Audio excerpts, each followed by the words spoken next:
नमस्कार, मैं अंजना और आप देख रहे हैं पोल खोलनामा न्यूज। आइए रुक करते हैं आज की बड़ी खबर पर। रेलवे टिकट बुकिंग से यूपीआई पेमेंट तक आज से बदलने वाले हैं ये 8 नियम। आज से अक्टूबर महीने के साथ ही कई वित्तीय बदलाव लागू हो रहे हैं जिनका असर आम लोगों पर पड़ेगा। एनपीसीआई यूपीआई प्लेटफॉर्म पर पुल ट्रांजैक्शन सुविधा बंद कर देगा। गैर सरकारी अंशधारक पेंशन राशि का 100% इक्विटी में निवेश कर सकेंगे। ऑनलाइन रिजर्वेशन में पहले 15 मिनट आधार वेरीफाइड यूजर की टिकट बुक कर पाएंगे। पीएनबी लॉकर और स्पीड पोस्ट शुल्क में बढ़ोतरी करेगा। आज से शुरू हुए अक्टूबर महीने के साथ ही कई वित्तीय और गैर वित्तीय बदलाव लागू होने जा रहे हैं। इनमें यूनिफाइड पेमेंट्स इंटरफेस यानी यूपीआई से लेकर रेलवे टिकट बुकिंग तक होने वाले बदलाव शामिल है। इन बदलावों का सीधा असर आम लोगों पर पड़ेगा।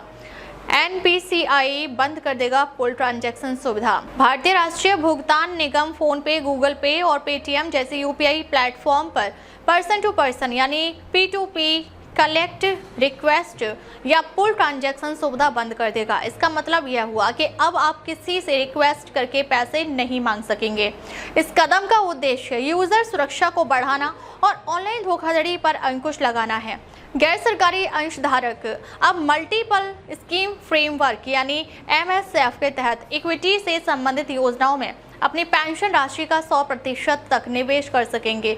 पहले यह सीमा 75% थी। इसके साथ ही प्राण यानी स्थायी सेवानिवृत्ति खाता संख्या खोलने और रख रखाव के शुल्क में भी संशोधन किया गया है। सरकारी कर्मचारियों के लिए ई प्राण किट के लिए 18 रुपये और भौतिक प्राण कार्ड के लिए 40 रुपये शुल्क लिया जाएगा। निजी और सरकारी क्षेत्र के एनपीएस अंशधारकों के लिए शुल्क अलग अलग होंगे।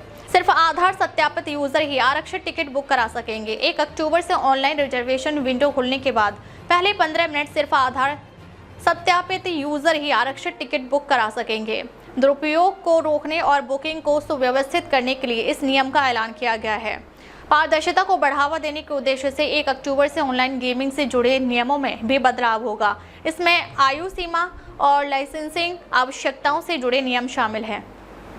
सार्वजनिक क्षेत्र का पंजाब नेशनल बैंक यानी पीएनबी 1 अक्टूबर से अपने लॉकर और कुछ अन्य सेवाओं के शुल्क में बढ़ोतरी करने जा रहा है। इससे बैंक में लॉकर रखना महंगा हो जाएगा। इसके अलावा नामांकन शुल्क में भी बढ़ोतरी होगी। स्पीड पोस्ट भेजने के लिए ज़्यादा पैसा खर्च करना होगा। 1 अक्टूबर से डाक विभाग के जरिए स्पीड पोस्ट भेजने पर ज़्यादा पैसा खर्च करना होगा। इसका कारण यह है कि विभाग इस सेवा का शुल्क बढ़ाने जा रहा है। इसके अलावा स्पीड पोस्ट OTP आधारित डिलीवरी प्रणाली से भी जुड़ जाएगी। इस उद्देश्य स्पीड पोस्ट की प्राप्तकर्ता के सत्यापन के बाद ही डिलीवरी करना है।